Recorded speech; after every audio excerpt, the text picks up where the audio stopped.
So what's your take? Children should never be spanked, hit, no corporal punishment ever. 100% agree. Do you know where we learned this from? The slave masters. Pre-colonial Africa, they did not spank their children. They thought that their children were the reincarnation of their grandparents. They would never spank them. So when we come to America, it's the slave masters who teach my people to beat the children. And we perpetuate. All right, that was the guy Torre on the Hot Takes. I don't know what you call that, podcast, stream, whatever you want to call it. Answer that classic question. Should you spank your children? We're going to talk about this and much more in a moment. But before that, we got a special guest in the building. Nargis, you want to let us know who we got? Yes, we have one of my favorite people his family is one of my favorite families. We got Shifu. See, I wouldn't have said that. We have the martial artist, the percussionist, the performer, the all-around character, Mr. Roy Horton. In the building. In the building. Clap it up for the man. Clap it up for the man. Very, very, very happy to have you here, man. Very happy to have you here. Thank you for joining us. Yeah. You're going.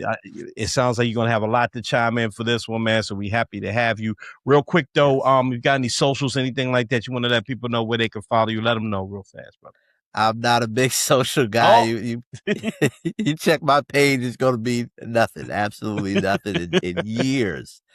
I get on there to watch other people. I'm a fan. But I am a part of a company called Conqueron West African Dance Company. We have been here in the nation's capital, DMV area, for 43 years. It pre-exists me. My mom joined it in the 80s, got us involved. It's a connection to our roots back when we were still in the motherland. It's art.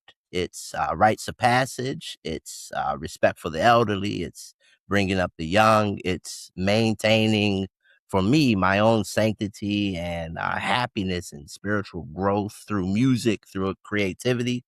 We're here at, we have a conference this Labor Day weekend, August 31st through September 3rd is the conference at Dance Place in DC.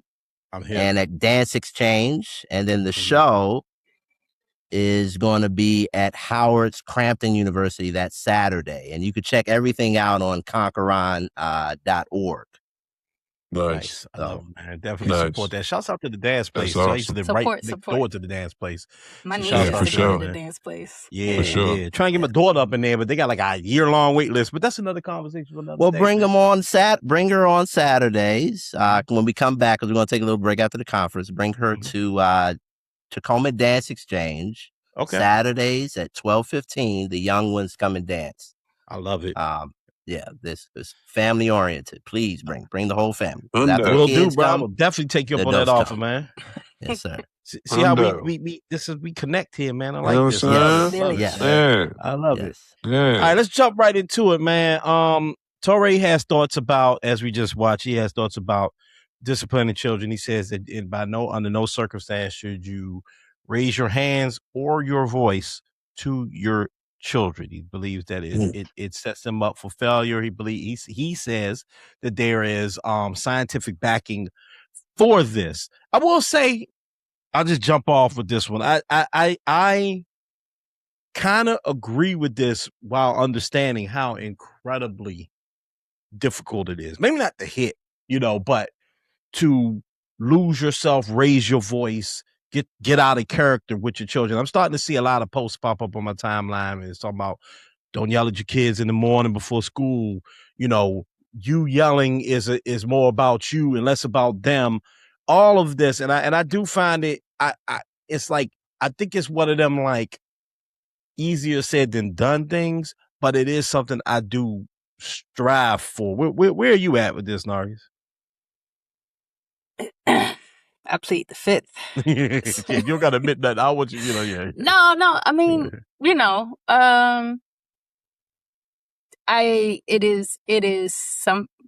it's a double-edged sword, right? Mm-hmm. Because everyone who's a parent tells you this shit's hard.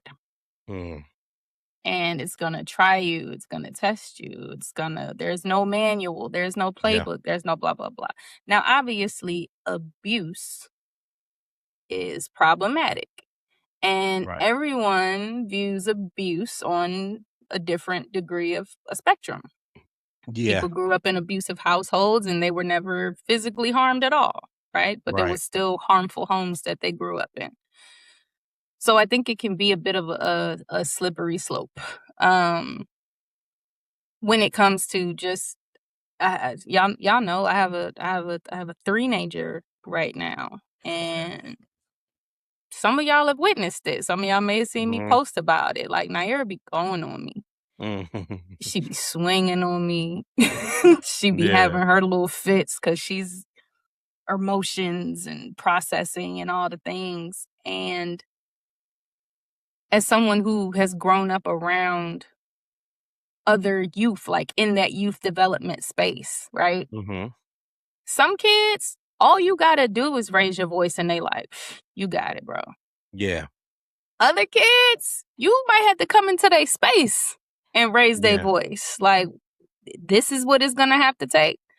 Other kids, they just have to sense that you're a little disappointed in them, and they're like, oh, I don't ever want to feel that way again. You know what I mean? Like, there is no one approach to what you should and shouldn't do with your kid. I just think making sure that you're not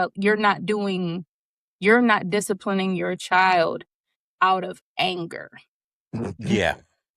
Right. So as long as that emotion is not present when the disciplining, spanking, popping, whatever, plucking, whatever, right? However you choose to reprimand, as long as it's not the emotional response, because didn't I just tell you not to? Didn't I blah, blah, blah? It's not out of frustration and you like take that extra breath.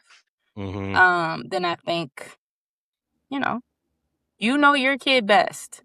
And it is definitely a give and take. I see what my child does respond to. I see what my child doesn't respond to. I see when her dad needs to step in and I need to step away, and vice versa, because she don't respond to me the same way she responds to him. My sisters have stepped in sometime. My cousins have stepped in sometime. Like, you getting sassy with your mom? What's going on here? So I think as long as the emotion isn't there, you don't allow the emotion to inform the discipline, and I think you're good. I definitely agree with that, and I think that's the way I try to go about it. I do think that I want to listen to, I think we should always learn, and the data does tell us things, right? And I think that maybe our parents' generation, especially our grandparents' generation, had one way of doing things, and then you learn that didn't necessarily work. And then our parents' generation have another way of doing things that's maybe a little similar to our grandparents' generation. And we're realizing some of that stuff didn't work. And I do think, sometimes, especially, I can only really speak for Black folks. This is the community I'm part of. Sometimes we just kind of get stuck in,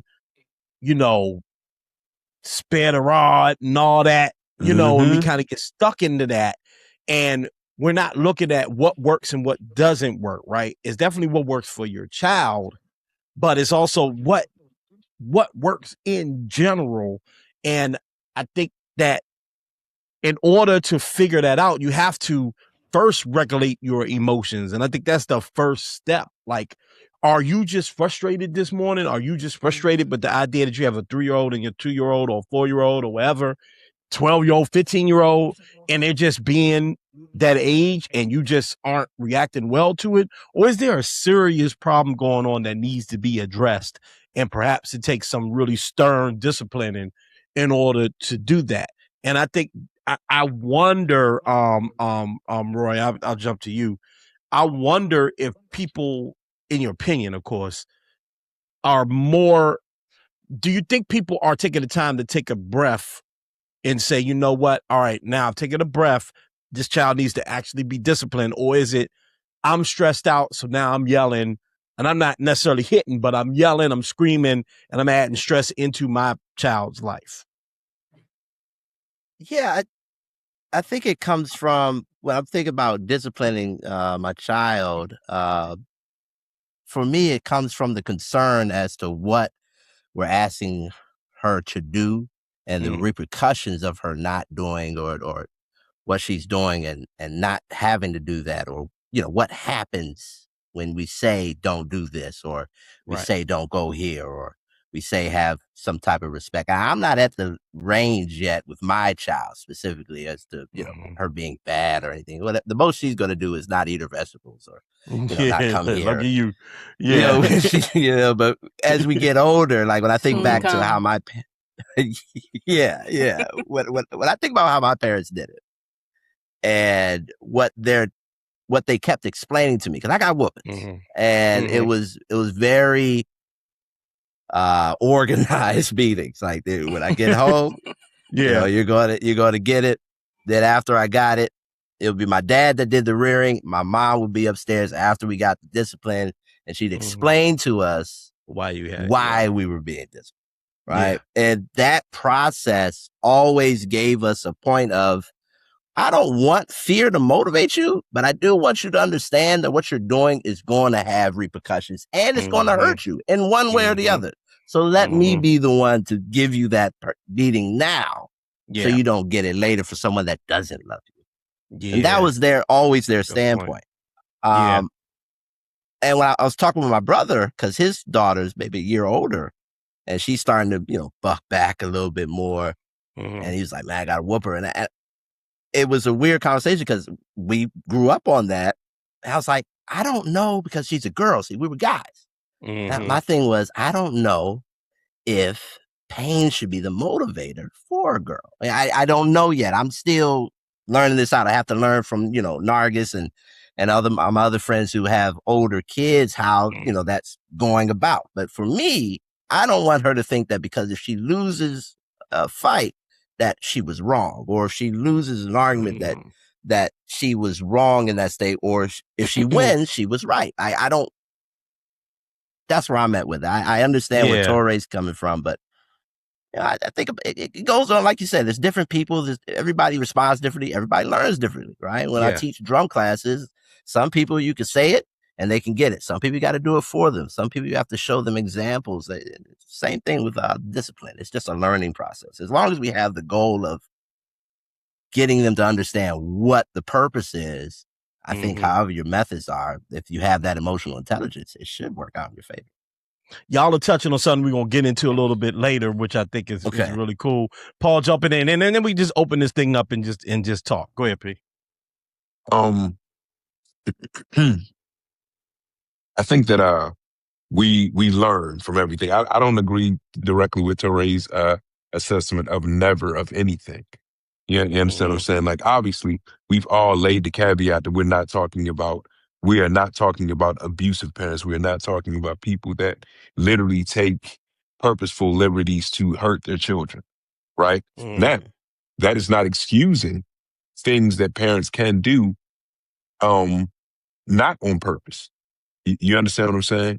So I think that obviously I grew up in a household where I got spankings and all those things, but like Roy was talking about, my mom honestly talked to us like a whole lot. That was probably the number one go-to. And even amidst a spanking, it was still like literal, look, here's what's going on, this, that, and the third. And honest, like fortitude poured into it, right? But I was fortunate to have that in my household. Every household didn't have that. I was kicking, I always do my litness with the fellas. I'm outside with the fellas, so I asked them, do you guys, believe in corporal, punishment and all those things? One of the homies goes directly, hell yeah, like directly says it, and then gives me the whole spill on why it needs to be done and all of those things. Another young lady says she doesn't hit her daughter in at all, in the least bit. She doesn't believe in it at all. She's not saying that it didn't have merit in how she grew up, but also in certain parts of where she grew up, people hit with extension cords and threw shoes and did all sorts of other things too. So she's a product of that, wherein where her mindset is, it's a no-go. I'm going to literally speak to my daughter and figure out whatever methods that I can figure out in that regard. I am definitely one nowadays as a father of a 27-year-old and a grandfather of adorable, awesome little grandkids that, are awesome. I definitely lean more of the less of hitting, you know what I'm saying? But obviously we talked about people having emotional fortitude to where it's not to take out things with their children. I like sometimes I ride the bus and unfortunately I'll be on there with with all sorts of different young ladies who are on the bus by themselves, and obviously I'm looking at the instant, a man or a person there with them, and the way that they speak to the children and the cussing and all those things is really absolutely horrible. I watched this one day, Adam. I think I talked to you about it. I called you. I talked to you about it on the phone when I was like the young man was adopting the same attitude of his mother and discipline to his other little young siblings. And I was just watching like a cycle of meanness happen because that little boy can't tell his mother to shut up, but he can tell his little sister, he can take something from his little sister. You see what I'm saying? Yeah. So all of I think that we have learned a lot, you know what I'm saying, like in our element of parenting and just learning more in education in general, something you were talking about, Adam. There are statistics, there are certain elements of scientific background that have given numbers, and I'm not saying that all these things are infallible because there's numbers and all sorts of things, but we have had the benefit of having science that can at least help us, give us a small guide into these things. You know what I'm saying? As we navigated this parents, because like Nargis said, there's no guide to anything because a kid can come from the most perfect situation on earth and have wonderful, understanding parents, a 2-parent household and all those things, and have some element of knucklehead and choose to do all sorts of things. You know what I'm saying? So I think that it is a delicate place. I think that bro is, I'm not saying the bro is pandering. I don't even mean it like that. But I think that he's upping the never stuff just for, you understand what I'm saying? Because like I'm not saying that he doesn't believe that because he very well could completely wholeheartedly believe that. But like to completely, because if you have an older kid, there is an element of balance to like having an element of sternness in your voice. Let's say you do have a son. You understand what I'm saying? Like there is an element of, and like again, we're not talking about abuse or anything like that, but like Adam and Roy, like talking to a boy, you know what I'm saying, as a man, like really like, look, bro, I'm rapping with you. You understand what I'm saying? Like there is, so I can't say that there's never a place for me to raise my voice within the proper acclimate. You know what I'm saying? I can't completely wholeheartedly say that because there is a place for all sorts of everything. There's all sorts of discussions that need to be had, leaving abuse aside. Yeah, man. I think we all agree with this, so I'm not going to keep bouncing this ball. I want to get to the other piece of the conversation, but I just want to address two quick things you said, bro. Because I agree with you. I want to say I don't think he's pandering because I heard him talk about this on I forgot the podcast he has with him and King Green. Forgive me, I forget the name of that podcast, but they talked about this. Yeah, and he's raised children. Talking about Torre, and I think he just thoroughly believes in the non-corporal punishment thing. I think he really believes in that. Right. He spat out all these stats and stuff like that. But I think that two things happen. I think that you often find like your grandparents are softer with the grandparents are softer with the grandkids and all that. You often look at your parents like, damn, when I was a kid, you would blah, blah, blah. And they kind of forget what it was like when they were dealing with you when you were 2, 3, 4, 5, 6, 7, 8 years old. You know what I mean? And that pressure of dealing with a very young child can test you. And it can test your patience. So just being honest, okay? When your child is having a whole, a meltdown in front of you, and it's nothing you could do to stop it. They're just like screaming and hollering. Your first instinct is to kirk off, frankly. But I think that's when that discipline piece has to come in, right? Two, I think my perspective is different on this because the first child to come into my life is my son, who is my stepson. Okay. And I had no right to put my hands on him, and I still have no right to put my hands on him. That was not an option for me, right? but I had to discipline him. I am a father to him, so I had to be really creative in my discipline. I had his father in the back of my mind. I have his mother in the back of my mind, especially in the early days, There's a lot on line there, you know what I mean? And also I care about him. I love him, so I don't want to hurt him. And I remember one time in particular during the pandemic, and he was loafing on that laptop, not paying attention. And I was frustrated. I think I was just having a bad day. And maybe I had, cabin fever or something. I don't know what was going on. I was just in a bad mood. And he did something and I screamed at him. I'll never forget it. And he got like nervous. He was like, and he started like crying a little bit. And he was like, Mr. Adam, you scared me. And I was like, oh my God. Like, okay. And I said, you know what? I promise you I'll never do that again. I'll never talk to you out of like pure anger again. It forced me to do that. So now that August is around, and August is a girl, but also like I learned some lessons from dealing with Makai on how to treat August. You know what I mean? And she's very young. I don't know what 9-year-old August has in store for me. I don't know what 16-year-old August has in store for me or whatever. But I just try to do that. So to again, I don't think he's pandering, but I do think maybe because his children are older, Torre, maybe it's easier for him to talk about his 18-year-old child and what he wouldn't do with his 18-year-old than what he probably did. Not accusing him, not saying he's lying about spanking. Maybe he never spanked. Right. But I guarantee he lost his temper with his kids a few times. You're going to do it. So maybe he is easier to talk about this now when you've raised these kids already and be like, hey, parent of 5-year-old, 6-year-old, 10-year-old, you should never do this. But you're not in it. You're not in it and you're not dealing with it. You know what I mean? So that's just where I stand. Can I ask a question? Of course you can. So I'm thinking about the grandparent. Y'all know I got to throw history into it. So I can't speak for white families. I don't know their justification for spanking. Yeah. We're not doing that anymore. We talking about black folk. Right. Yeah, period. So do you think gentle parenting is more of a thing for us because we're trying to get further, like societally, it's not a word. It's a word today. The threat you just made is it work. not as apparent, right? Like my grandma beat my dad and his siblings because I don't want you to be, and again, I know grain of salt. We know police brutality is still happening, right? But it's not.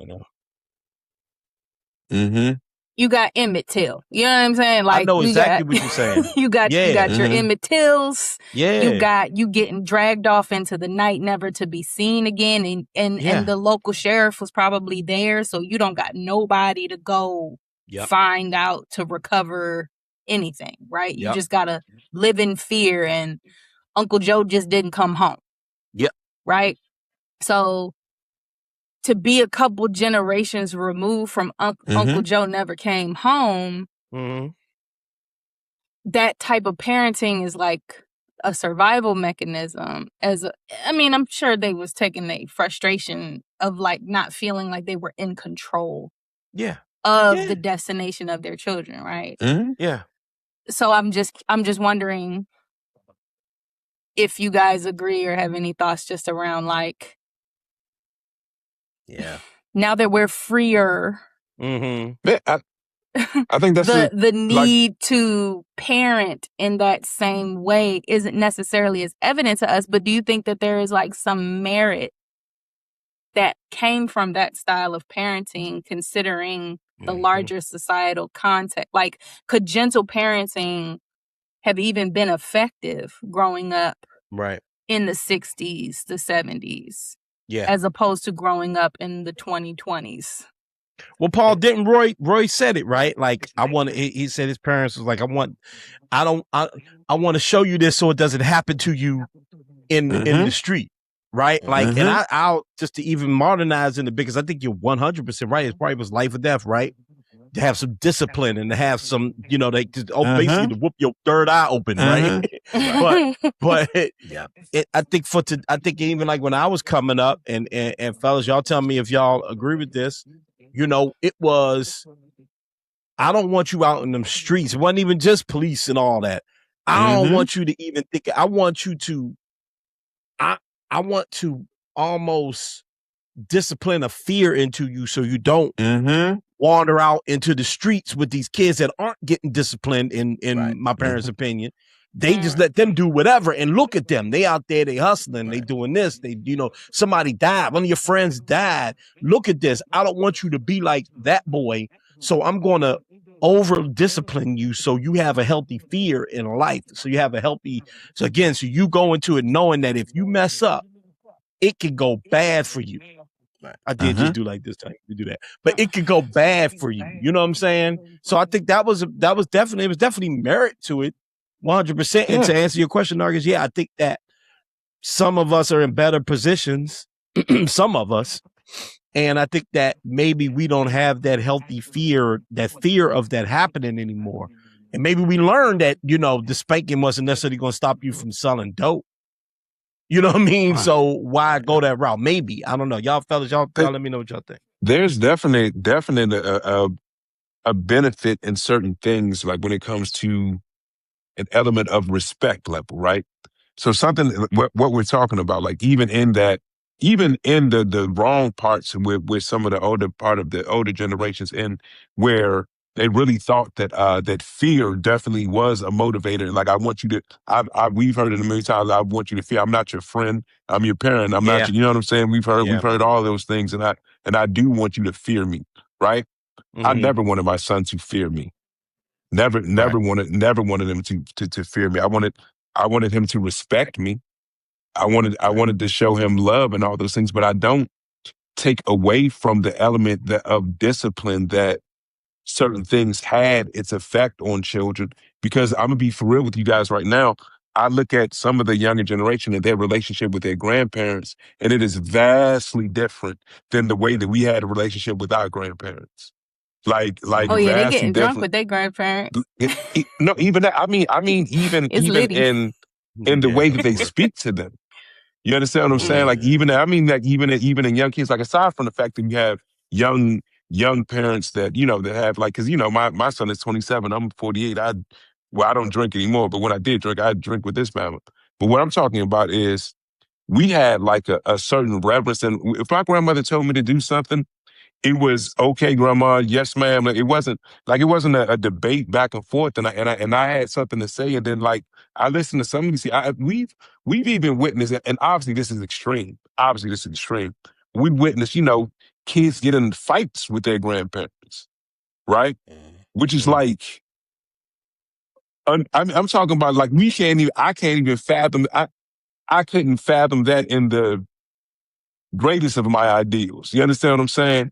So I think that I think that we just grow, and then we evolve, and we do learn that, like, maybe the approach that that people had and all this, because I don't even believe in that a child should be seen and not heard and all that other stuff. Like, I think that that's nonsense. You know what I'm saying? Like I understand the uniformity of respect and when certain people are talking and all those things, but I think that is absolute nonsense, and I think that is absolute horrible misinformation to give the kids that you shouldn't be heard. You understand what I'm saying? Like, I think that's crazy. You know what I'm saying? But I just think that we evolve with time, man, and we do have the benefit of not having the world be as harsh as it was for our parents and grandparents. Because none of us are saying that certain things don't still exist. We are still hearing about people hanging from trees to this day, which is wild. Yeah. Like, which is wild. But we have had the benefit of not living in as harsh a reality as what they had at those times.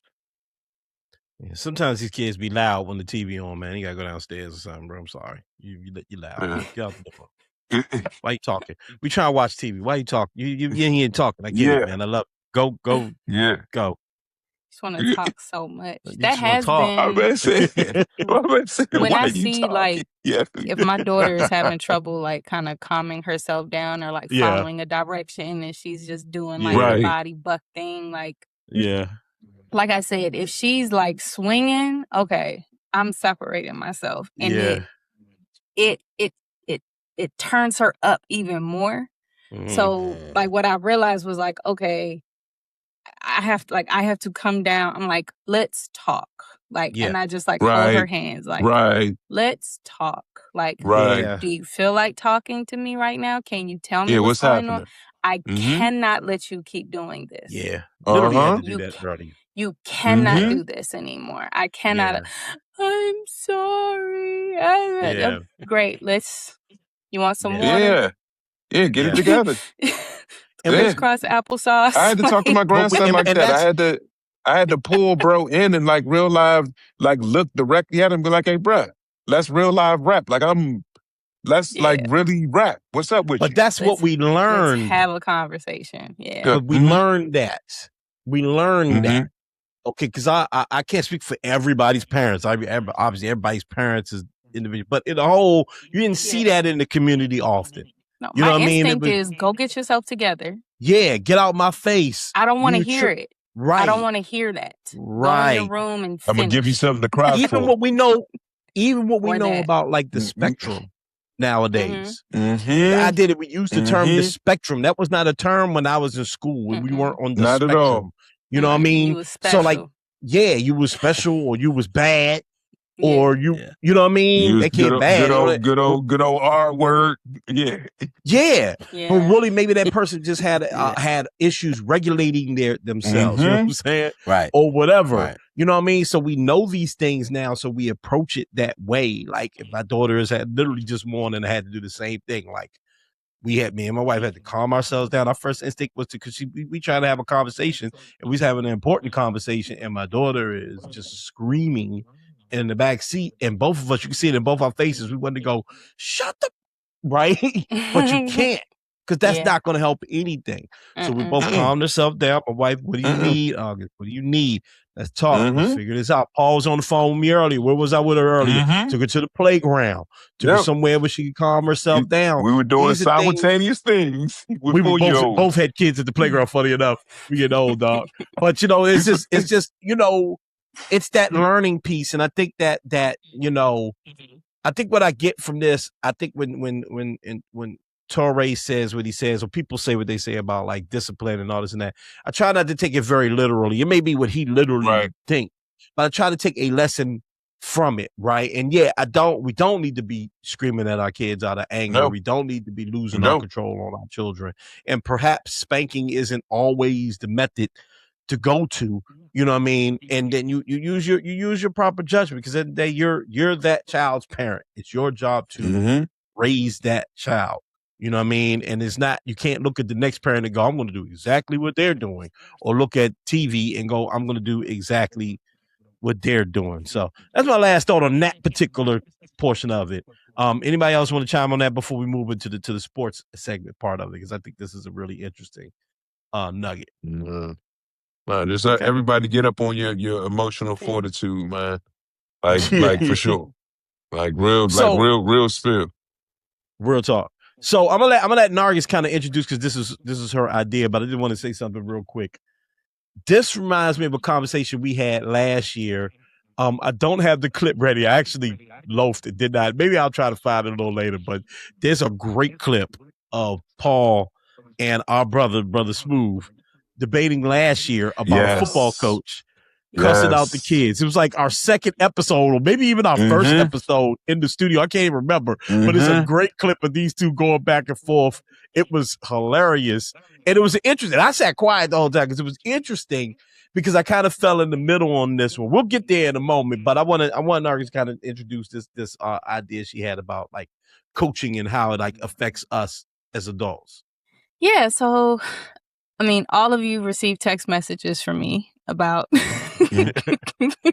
how you feel about, you know, just the role that sports has played, or, you know, just the role that mentors coach versus like your parents, like how much that has informed the adults, you know, that you are now. I even shout out to Lawrence. I was like, how would you do the pie chart? Like on a percentage wise, like how would you break that down from like teachers, coaches, parents, you know, family, friends, whatever. And I was just so surprised that I mainly hit up my martial arts friends, and they was like, everything I do, where I can't even lie. Like my whole, like Roy gave me a whole dissertation. Like I did this. And it was I was asking because I was in a space of like feeling. I can have a glass half empty approach on how I kind of, I guess, perform, or how I inform my life based on what I feel was poured into me. It's something I'm working on. Mm-hmm. But like sometimes I'll just be looking at myself like, bro, you a black belt. How you let this happen? Bro, you da-da-da-da-da. How you let, or just dumb decisions that was made. Yeah. You know what I'm saying? It's like I'm in here being like a leader to the youth, but I'm in these streets with niggas that's in these streets. You know what I'm saying? So it's like That's funny. hypocrisy. So Right. so I was just, kind of just like sending some feelers out there just to kind of see how everyone else, like what everyone else's like feelings were about that time, in their lives, if they can kind of point to it and say like, oh yeah, I definitely do this because of this. I definitely do this because of that. And I was very impressed. And I was like, okay, well maybe I need to like kind of sit back. Everybody was like, you're being too hard on yourself. So I was like, okay, let me sit back and kind of, because I feel like I've had the blessing of having like some really amazing family members as well as just like adult figures in my life. Who, some are still in my life to this day. Some thankfully are not. But there's lessons like from all of them. And I don't know, I just thought it was like an interesting conversation, like when you kind of think about the different stages of your life and like what are priorities or not priorities, and lessons you can kind of pull from like who the authority figures are or aren't at that stage in your life. Yeah. And how that does or doesn't inform the way your life moves on from that particular checkpoint, if that makes sense. I think it makes sense. Roy, what's your thoughts on that, man? The being mentally and physically sound is as important as anything else you can have in this world. It's your catalyst, your motion, your propeller towards whatever you want to do. And that has a million different avenues. Like one of the things I was very fortunate to have was parents that were creatives. My dad was very big on soul and singing, excellent singer. And he always was big on musicality. My mom was a poet. She was a radio jockey, disc jockey, disc jockey, DJ, and was big on sciences and understood frequencies. And as they raised us, they just watched and saw what we were into and then said, all right, cool. This is how you're going to do that. We got into martial arts by mistake. We were watching maybe a Bruce Lee film or Jackie Chan film, and Curtis and I were just throwing punches, and Full Circle happened to be erected maybe right at that same time or maybe a little bit before that, which is right down the street from my house. And we got signed up.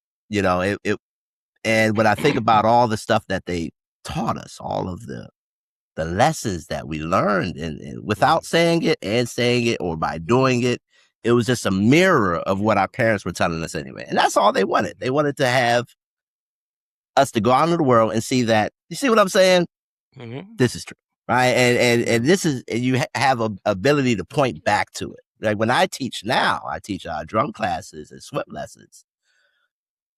I tell, especially my music students, I don't care if you become a great musician or if you become a great swimmer or whatever. I want you to prove to yourself that whatever it is that you want to do, you can do it. And when you think you can't, think back to this moment, right? And that's all it's about. And you can elevate it and become great at that particular task, or use it for whatever you want to use it for. But that is his base point. And as long as you have that, you could do whatever you set your mind to. And I'm a firm believer in that. I like that, man. Super motivator. I like that a lot, man. Paul, you want to jump in there? I want to talk over you, brother. I think that like for Narcis's first question, yes. external people in your life, especially for those people that have the opportunity to play sports and all those things. Like my and I'm sure we're talking about it from the circumference, obviously, of people in our village and the community, and maybe teachers and all those things. But sticking specifically in the sports direction, I've had the benefit of the playing sports, obviously, a former accident all my life from young, and there are my Adam. We had one of my coaches on the show when we were on New York Ave, my coach, Coach Thompson. We literally had bruh on our show. And like, so what Roy was talking about and what Narg was talking about when she talked to some of her comrades, some of the stuff that I learned from Coach Thompson, I literally live by in life today.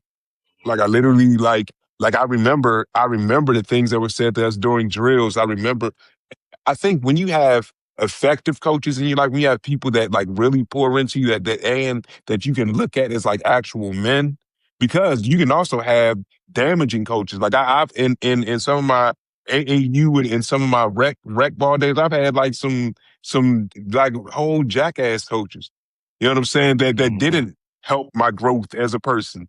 That didn't you understand what I'm saying? So like when you do have the benefit of having those people that actually care about the children, and on top of that, like we was talking about, and I guess I remember one time we were at PG, and you were walking around, and I looked down at your legs, and they were looking real crazy, and they were all bruised up, and I go, "Knockers, what's up with you, young?" Like, what, you know what I'm saying? I'm making sure that she good. I'm you know what I'm saying? What's up with you, young? Like, why you looking? She literally looks at me and goes, "Oh no, I was just doing bamboo training and blah blah blah blah." Like That's just right. like just, and I was like, I knew what it was. I was like, yeah, she was out there kicking rocks. I go, what? I go, you doing what? She's like, yeah, that's when we get hit with that. And I was like, okay, you know what I'm saying? I was like, okay, but like for those people that have like what Ron was talking about, we have the benefit of having people pouring your mentality, and on top of that, you're doing the actual physical sport where mentality and physicality intertwined because you're out there doing it. Like you're literally out there being tired. You're literally out there getting fucking hit with bamboo.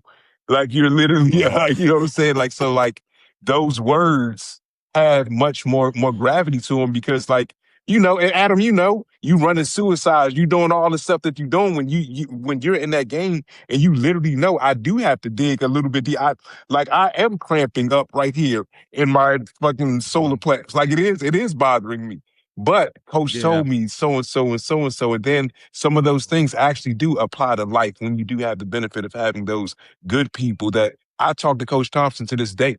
Bro just wrote a book probably 2 or 3 months ago. You understand what I'm saying? So yes, like wholeheartedly, if you have the benefit of having awesome people and awesome coaches, it definitely matters in your life, and it does carry over.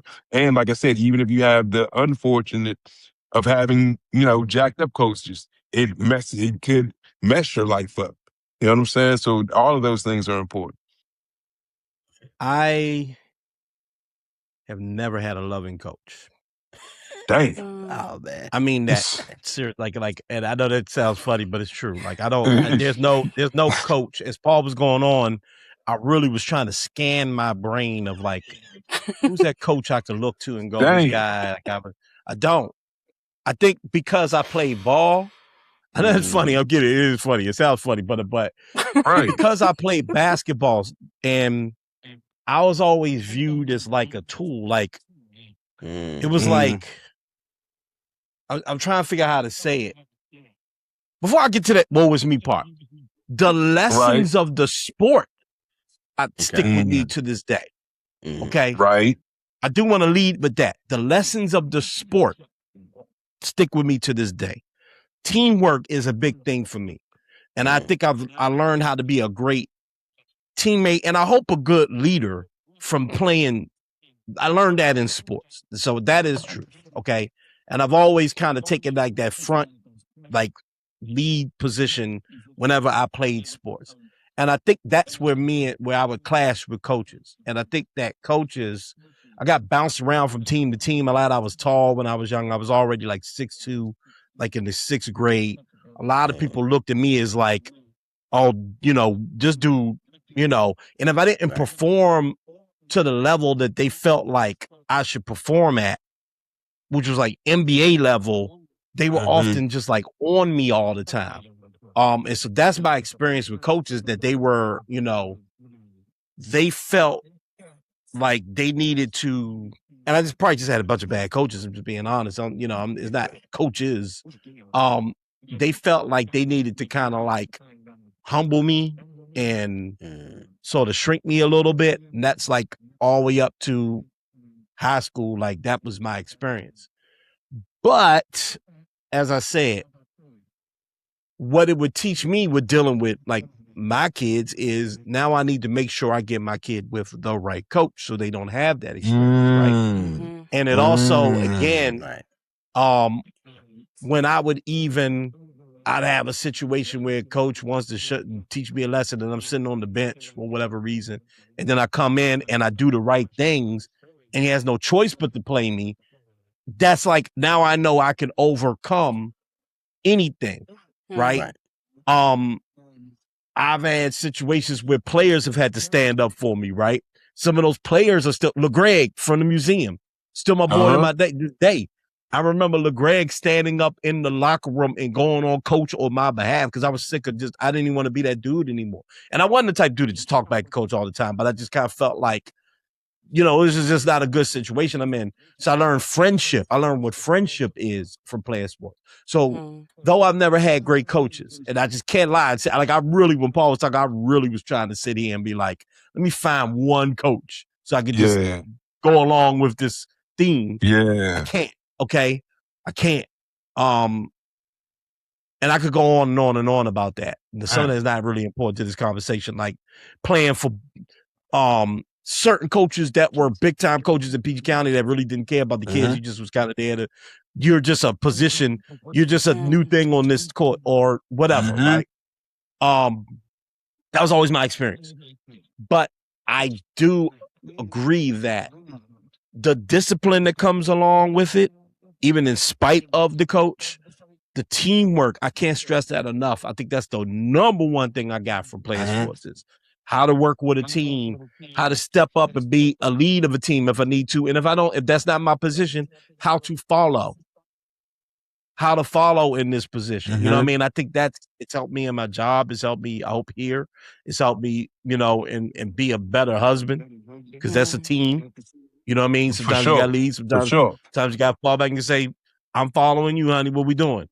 You know what I mean? And I think that's where I think that it's good for. I think that's where I could agree with y'all with this whole thing. It's just, I also think, just real quick, I'm sorry, I'm not going to, just one sentence, I'm rapping like a buck. I do wonder the difference between martial arts discipline and other sports, and like basketball, football discipline. I agree with you, Adam. You know what I'm saying? Because it's like, it feels different to me. I can't, y'all have to explain to me, but it feels different. That's why I wanted Roy. I wanted another martial artist. Yeah. Even though I think it's from like a... While I was listening to y'all talk, I was like, I have a woman's lens and it's very different. And not to even like lean it. Martial arts teach you not to lean into the gender of it, but I'm like, oh no, this is not the same experience. I'm gonna answer your question, but I want to tie this back into the types of parenting that allows and doesn't allow for effective coaching. Because I think Roy and I definitely experienced that going from students to instructors, and we would lament. But that's, we can go into that. The way that I would try to describe it, because martial arts is my primary sport, right? Yeah. Until college, when intramural football, stuff like that. But I did martial arts. I forgot you played football. 20. Definitely did. I got a terrible story about me and Nargis playing football, but we could tell that story later. You know yeah. I stole Nargis in the face by accident, man. We gotta watch it. Everything. Adam stole the shit. Backhand. By accident, though. I was throwing the football, man. And I was right too close. I was too close. Oh, my God. Nargis was like... I did not have a buffer. And I was afraid. Because I just knew I was about to get kung fu whooped. I'm about to be taken down, dog. No, Show ass woman, right? But go ahead. I'm sorry. I said it. Yeah. But yeah, and so again, I don't. I kind of envied my other classmates, who were able to kind of, do basketball, do swimming, do track, do right. This is the sport my parents said I could do, so this is the sport that I'm able to do. I wasn't traditionally schooled, so I didn't have like teams that I could try out for and stuff like that. So I was all in on the kung fu thing. Yeah. And I will say, you like what is ingrained into us is that you are a martial artist. Uniform on, uniform off. Yeah. On the mat, not on the mat. There is an expected degree of conduct that you are expected to uphold yourself to. When your friends go right, you're supposed to go left. If everybody else grades is doing this way, we expect your grades to be up here. We expect you to respect your parents would come in and snitch on us, and your belt gets snatched. Now you at the end of the line, your rank gets snatched because you acting up in school. You not listening to it. Like all of that it was like your life. Yeah. You just come into class to practice, but because you're like working to be in that black belt. Yeah. And they tell you the black belt is really like the start. Like your black belt is just a graduation from the advanced belt, right? So you've only mastered the underbelt levels. Right. So now you've like unlocked this whole black belt lifestyle that you have to now move into. You're an instructor. There's just a it's definitely different. Expectation. Definitely different. Definitely of different all than playing times, basketball. whether you suited up or not, belt on or not, barefoot sparring or not, you have to be excellent, or it's damn near close to it. There's that's, and I don't know Roy, if I missed anything, but no, you know what I noticed, because I did get a chance to play other sports. I played football a little bit, track, swimming, basketball. The trash talking that would go on in like basketball, football, tennis, whatever. It was, I had no comeback. I was not prepared for the rhetoric that my friends was using, and we on the same team. It was that, I think, but what I loved about it was, to them, that was their way of building each other up, that competitive fervor, right? Yeah. And so when I first got into it, I was like, man, this is not helping me at all. We supported each other, but when I realized that, when I saw what happened to someone when they were called out their name and how they would go harder, and that was who they were, I was like, oh, you're digging deep, right? And we did it in different ways. Right, our digging deep was, all right. Well, you're gonna sit in that marble stance. You're gonna do this form 10 times in a row. You do the 6 inches, the sit ups, so that that was our digging deep, where you all had to motivate each other, but it all comes back to the same purpose. I think, especially when you think about football, basketball, that goal of getting to the goal. Right, that camaraderie you have to have, that understanding of the body language and the movements and the signals. Yeah, it's all there. It just comes about differently. Yeah, for sure. Well, I say this though, that there is, and Adam can definitely attest to this.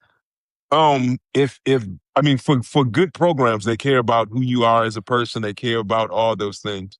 But in basketball, football, and these other sports, whether it be the high school level, college, or whatever, you can be low down, dastardly, and don't nobody give a damn. If you good at hooping, you in there. Performing. It's not a character build. You might find a coach.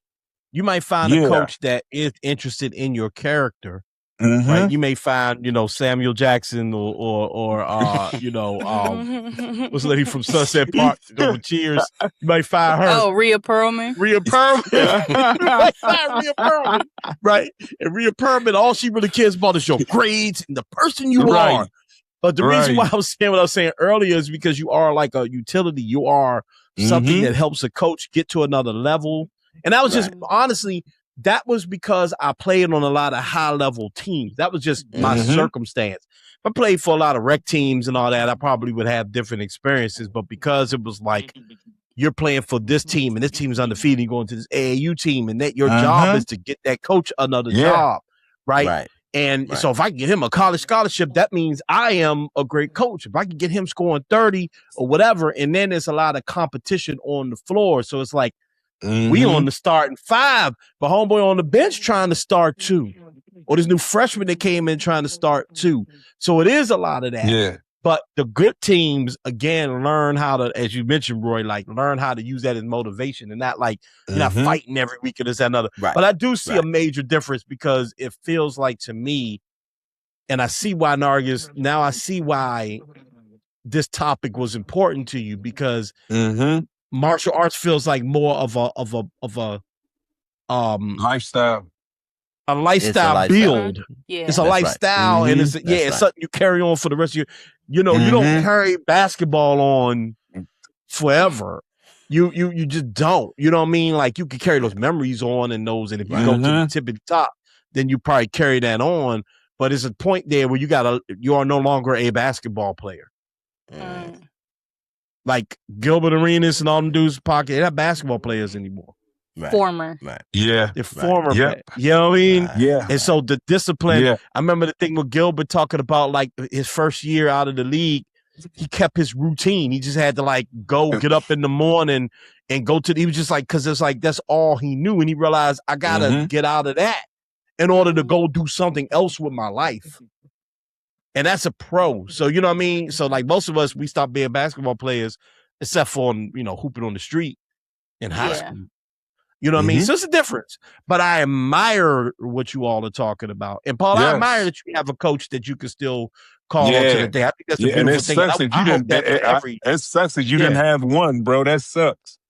That's crazy. I mean, I would say, my dad was a coach. He was never my coach. But my dad was like my basketball mentor guy. Yeah. So I got my dad. You know what I mean? Like, it's not like, my father. Yeah, that's why I didn't want to make it sound like definitely had the. I'm broken. Yeah. You know what I'm saying? But in high school, Coach T. What's up, bro? Coach T was my man. Oh no. Yeah. What's up, bro? Oh, I'm sorry. My bad, Paul.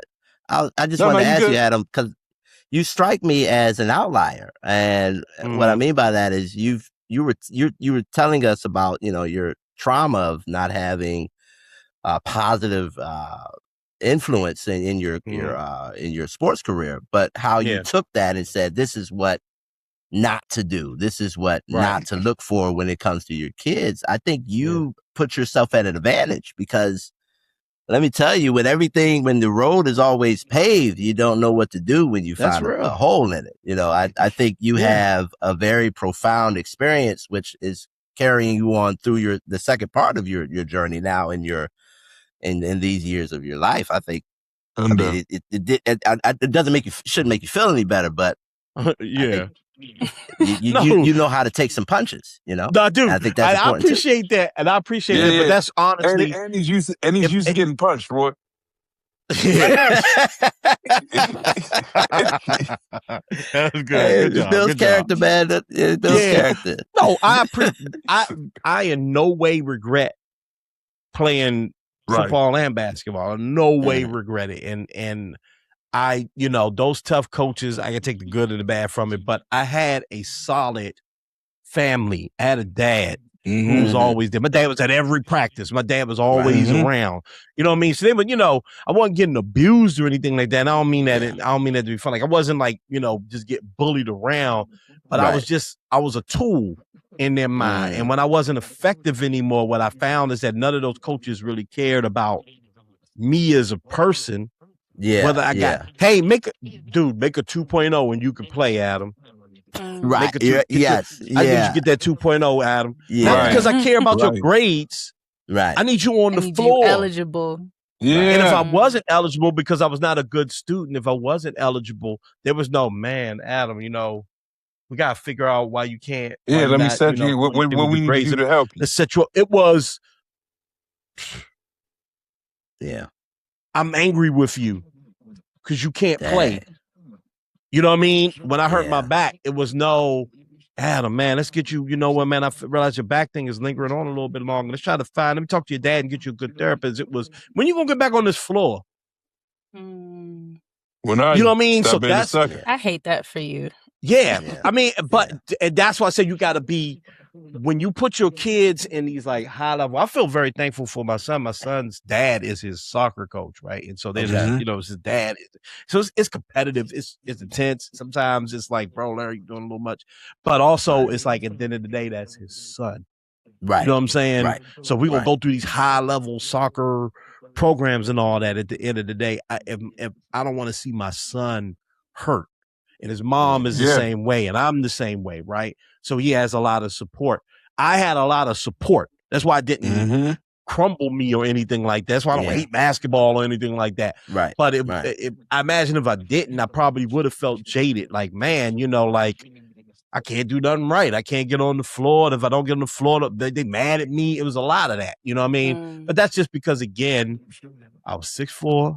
I could play a little bit, and I was in these good programs. And the consequence of being in a good program is that they don't. I feel like we talked about this on the show before. They don't really care about the kid. They care about the product. That's it. It's big money. It's big. You know money. what I mean? Yeah. Yeah. What role do you think parenting plays in effective coaching?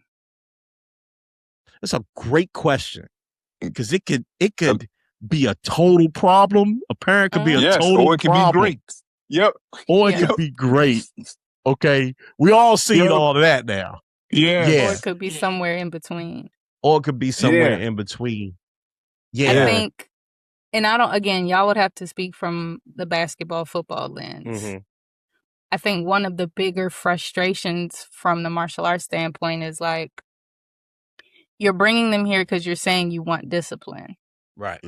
But then when I conduct said discipline and there are consequences for them not, I'm the conduct person, right? You're not in line, your uniform look crazy, your fist not tight and all that. I'm pointing out all of that because there's a certain way you gotta be when you on this floor. You need to ask before you even come on my floor. And you need to ask when you leave my floor. Right. You don't just, you know what I'm saying? There's it's serious. It's a protocol. It's a protocol. So when parents, it's weird because they're paying, right? Right. You're paying, but you're paying to receive a skill that you want me to enact onto your child. So figuring out that delicate balance, because you're giving me excuses on why your child isn't doing the thing, but you brought them to me to work on those things. So I'm really not concerned with the fact that he hasn't taken his medication or she had a bad day at school. I do not care about any of those things. Yeah. I'm not giving individualized, you brought them to me. Yeah. So this is how I teach. Yeah. Because you said you wanted them to be disciplined, and now I'm disciplining them. And I don't, and I felt that was a very big, I'll never forget. I was in like Lowe's or something with my mom. And one of my former instructors saw me, I didn't see him. And this man he put me in a chokehold, like from behind, and like started like taking me down. Like, and this is in the middle of the store. And my mom is there. And I'm trying to do all the things right. And I'm cussing. I'm like, yo, what the fuck? I'm like, Mom, what's that? He's like blocking everything. And I hear this nigga laughing and stuff. So I'm like, yeah, I'm stomping on the foot. I'm doing everything. And then finally I'm let go and he's laughing. My mother's laughing. She just stood by and let the whole attack take place. He there with his wife. Yeah, I ain't never had my basketball coach attack me. Not in the least. That's funny. Why y'all think, young, a parent now wouldn't, like, I'm beefing with the fact that my mom let that happen. Yeah. But also, it's like, that was the role that she allowed like martial arts to play in my life. I feel you. That's as that third discipline. You know, I would never let nobody just pull up. Not nobody, but like you're not about to just choke my daughter out in the middle of it. Right. I'll be like, excuse me, she's not in pretty obvious, actually. She's not in your school, actually. But might I ask you, Nargis, what did you learn from that experience? Keep your eyes open, boy. Mind your surroundings. On a swivel. As you learn, keep your head on the swivel. My mother was not a real one that day. That's what I learned. What's interesting, is or that man's wife. You reminded me of a moment where my mom. Go ahead, Roy. Go ahead, Roy. Right. You reminded me of a moment where my mom realized that Full Circle was the place where we were going to be for the foreseeable future.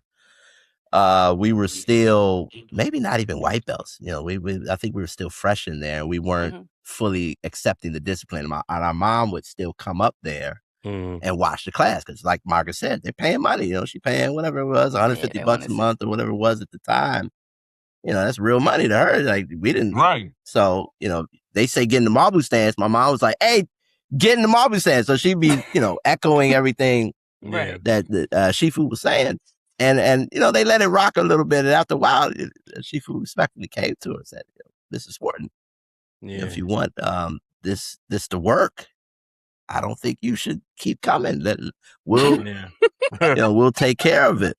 Yeah. And she was, a little upset about it at first, but then, as the years went by, not even years, weeks or days, whatever you want to call it, she thought back to it and like, man, it's a load off of me now. I could trust these men with my sons.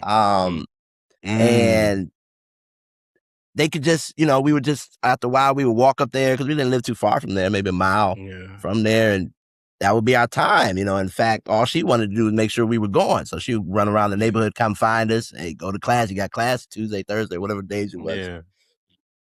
Beautiful. She loved it. Absolutely loved it. That's the dope part about it. I think it's super dope. Go ahead. To answer your question directly, Nargis, in basketball and football, like Adam already talked about, it can go one of two ways.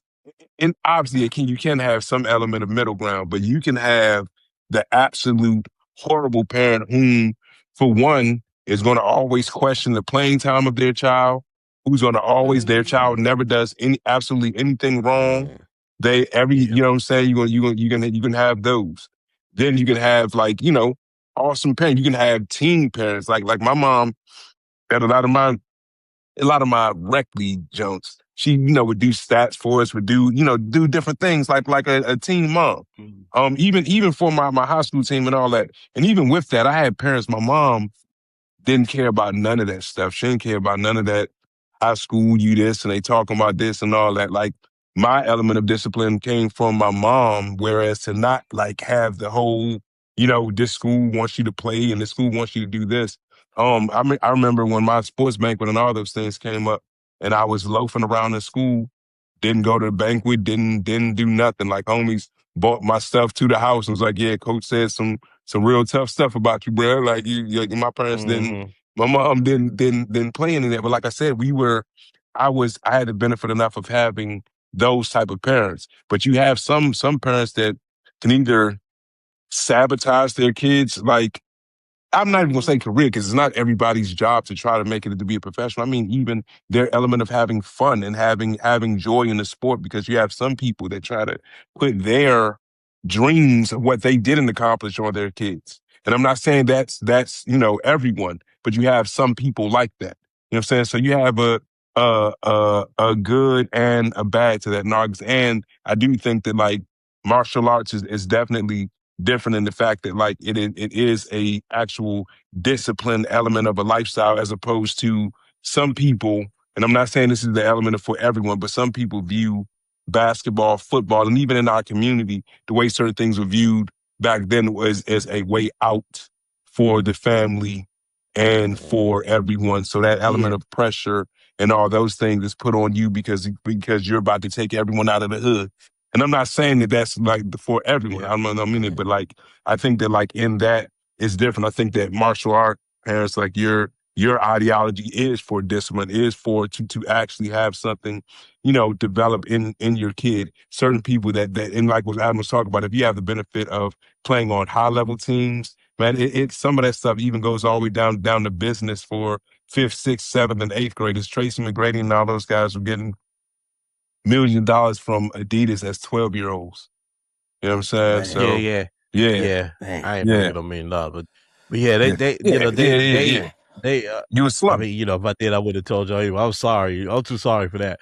But I agree with everything Paul said. I just want to say real fast though, my pops, God bless him. I just been complimenting him this whole time. But when I was in middle school, this mama would be screaming so much in the stands and screaming so much. One time they actually threatened to forfeit the game. They actually went up to that man and a few other dads up there. Yeah, the boisterous type. Drunk off Lauren Brown, whatever. I'm joking. No, but I'm talking. And he go up there and they told him like, hey, if y'all stop talking, you're going to forfeit the game for your team. But he was doing this so much that they gave my dad a coaching job. Okay. He coached the B team. Okay. He coached the B team. Shouts out to Dirk. He was on the B team. I always got to throw that one out there. My man Dirk's on the B team. And seriously, my dad, like they just was like, yo, we gonna give you we got an overflow of kids that wanted to play on the team. Here's the rest of the kids. You coach the team. We got a little league you're playing, and that just calmed them down. So, you can't have parents like that are doing too much and they embarrass you a little bit. But Paul's right. You'll definitely have those parents that what I see now, honestly, is parents is a little too protective over their kids. So the kid get knocked down in the soccer match or somebody get a little rough. Oh, this was going to be my A Young, but I decided not to go with it. There was this clip of this football game. The little white girl that went in, and the white girl ran out and just trucked the little boy. 16-year-old white girl, yeah. Okay, she went out and trucked the little boy because she was like, yeah, he was picking on my brother. Like, so basically his boy was getting the better of her brother. Yeah. And she ran on the field and tackled the little boy.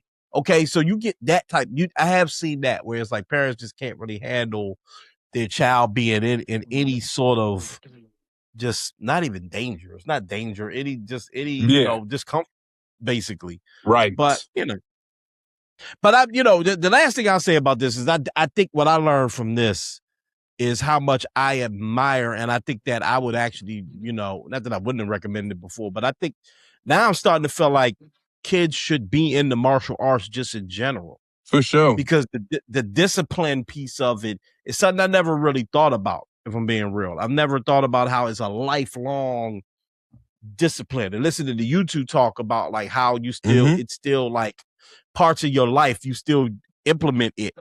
I think that's really, really cool because that's beyond sport. That's not the sport that I learned coming up with, where it's like you got to make it to the certain level of the sport. It's like then it's just some fun thing to do. This is like a lifestyle and character build. I think that's really cool. It's hard to keep the kids' attention. Well, it's hard to make martial arts cool if you're not in the martial arts already. Like, and I can't. I haven't practiced for real since I've been down here. But like. Larnie and I would kind of talk about how different, like we're both athletes, but the type of athleticism or like the way that we had to approach our sport was just so different because, Roy and I weren't on a team. We were classmates, right? If we went out to tournaments, we're doing individual sports. We're doing individual divisions. So we're sparring, we're doing weapons, we're doing forms. So like we're cheering each other on. We're supporting each other. We're training together. Come on, you got these push-ups. Come on, you can stay lower. If I can stay lower, you can. It's just an encouragement piece. And if you choose to compete, you can. But you can be a lifelong martial artist and never step out on the circuit and compete at all if you don't want to, and still be vicious, in your own right. It's just, I don't know. It's an outlier but I don't know how to describe it outside of that. I wouldn't sell short the skill set it takes to be a basketball player and a football player. That you guys have serious hand-eye coordination. Yeah, that you understand the body. That basketball is a dance. Yeah, it's the most skilled sport out there. But it's LeBron's lifestyle. Yeah. It's Kobe's lifestyle. It takes a lot of discipline. It is. You know how many people can't dribble the basketball? Yo, it trips me out. It trips me out when and I move, see someone, like dribble and move. Yeah. Or someone that can't shoot. It trips me out. Yeah. Not that you got to calculus to that, time, like when you shoot all awkward, it wears me out. It's like, how do you not know? But it's because all sports, I don't want to sell short any short. I just made fun of Derek. Derek was a damn good basketball player. He just was on the B team. That's all. It's like y'all ain't laugh hard enough when I said that too. But anyway, Derek was, but Derek plays like Derek hit Evil Golf. I got to shout it out again. Evil Golf. Love spelled backwards. Evil Golf. His golf is his thing, and I go out there with him sometimes, and like the family out there looking like Tiger Woods when he swing. You know what I mean? And I'm like, my swing is all like Charles Barkley like. You know what I mean? And it's like I'm like, dude, it's a skill. All sports, right? If you master any sport, that is a skill. I don't want to downplay any, and it took discipline to master it. Yes, 100%. I agree 100%. And I think that kids should definitely play some sport, even if they aren't good at it. They should play a sport. It has a benefit. Yeah, it has a benefit. I think they should play a solo sport. So if it's martial arts, but I also think they should be on a team. I think they should definitely, for just a short period of time, they should be on a team and have to depend on another person to make a play in order for you to succeed. I think that's super important. So, good and topic, even the fortitude, even the fortitude element of it, man, and learn like I'm gonna be for real with you. The being paralyzed, right? A lot of the way that I survive is truthfully from my sports mentality. Like truthfully, when and Adam, forget Adam and Art, like all of you all know, Roy, all you all know, like you all all of us experience physical pain in our sports. Like you all experience like enacted physical pain that you have to block out of your mind. Like I told you, like Nargis was looking absolutely nuts to me. Kicking bamboo. And like, and her response to me was just like I don't even know what you're tripping about. Like her response was just like, oh yeah, that's nothing. You know what I'm saying? So but like I think that element of fortitude, because it does translate over into regular life. For real with y'all, every day to me in life and surviving being a quadriplegic, it's me playing a sport. It's me outdoing myself. It's me going, okay, I wonder if I can challenge myself to go do this. Or I wonder if I can challenge myself to go do that. You know what I'm saying? So Adam is right. It does have and we're not even talking about whether you're trying to make your kid go pro. We're just talking about learning a sport, learning a discipline, having something outside of yourself to build on. It's important because it does carry. Like I said, I utilize it every day in waking up and having spasms go out through my body and having to stop and breathe and get my mind in a certain position and the right place. The same way, like I said, when you're clamping up and you got to talk to yourself, man. Fight through. I can't let bruh get past me. I can't let, you know what I'm saying? Like all of those things matter. So it is important. Yes, sir.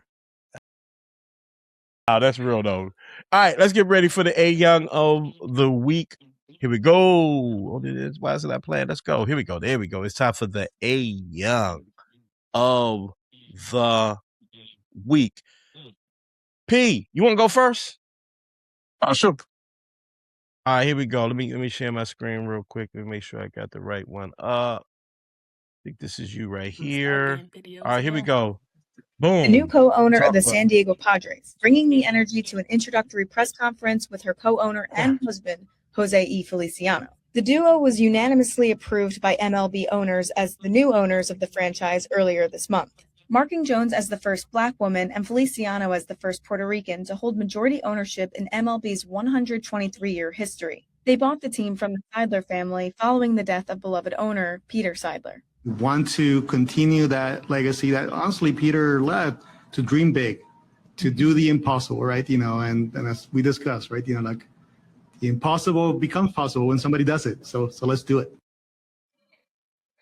All right, man. That's a really cool story. Go for it, Pete. Talk about it. I mean, so clearly this A Young is a clear, simple, very easy layup, and just in celebration of a multitude of things. Obviously, in celebration of this power couple who has done something really unprecedented and unheard of in quite very many years, if not at all. You know what I'm saying? Being the majority owners of and for being baseball of all sports. I was listening to a show the other day. I'm not exactly sure. It might have been a 30 for 30, might have been one of those shows. And they were talking about how for, so many years, how, races, but baseball has been. They were talking about how underpaid even people like Jackie Robinson and all of those guys were, and to be here to see. Aside from the fact that the couple in and of themselves and this young lady is a breath of fresh air, even in the press conferences and even in all the things that we've seen so far. So my Young is really just in celebration of this power couple and knowing that it gives yet another thing for people to ascribe to and for people to see, and knowing that, I'm sure that they're going to continually help the relations and even bringing more, children of color to baseball. You know what I'm saying? So really, I just thought it was obviously it's an absolutely terrific story. I just wanted to, when A Young, man, salute to you all and what you represent. And, and screw you to all the racist baseball people. It is. I think that's cool, man. I think I'll try to look it up, Paul. But we were talking about this earlier. I'm pretty certain they're the first majority black owners in Major League history, and I think that right now they're the only majority black owners in sports. Michael Jordan has since sold the Charlotte Hornets, and Bob Johnson obviously no longer owns the Bobcats. Don't even exist, and they were the Charlotte Hornets. So right. I think they may be the only majority black ownership group in sports, but I want to make sure that's true. But either way, that's an incredibly cool story, man. And she is fun. Yeah. she is fun. She's fun. All right. Big ups to that. That's wonderful. Yeah. Wonderful. 100%. 100%. All right. Here we go. Okay, so let me. I'm. Y'all rock with me real quick. I wanna show y'all something. Oops, sorry, I got the wrong one. My bad. All right, here we go. Boom.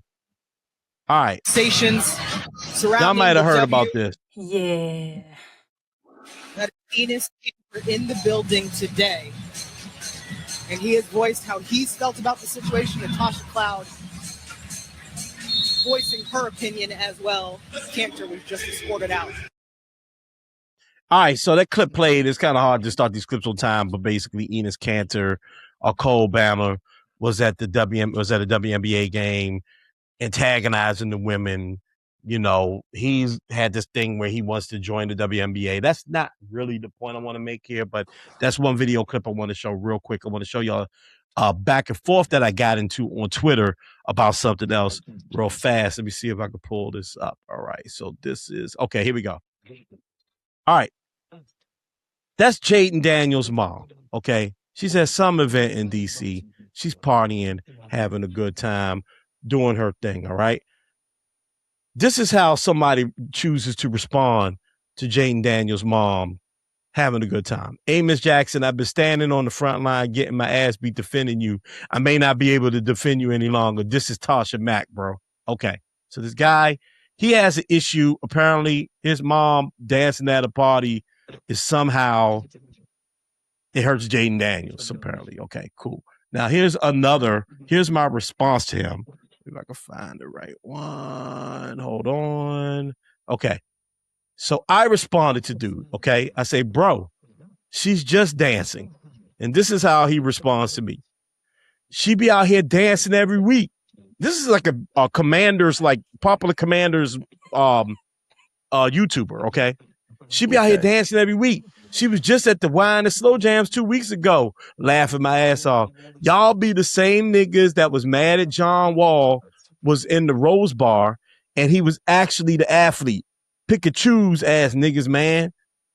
And before you say that wasn't me, lie and act like that wasn't the pulse of the fan base. All right. So you can see, you can't really see actually you can see my response down here. I said the fan base was wrong and they're wrong now. Who gives a F about his mom's dancing?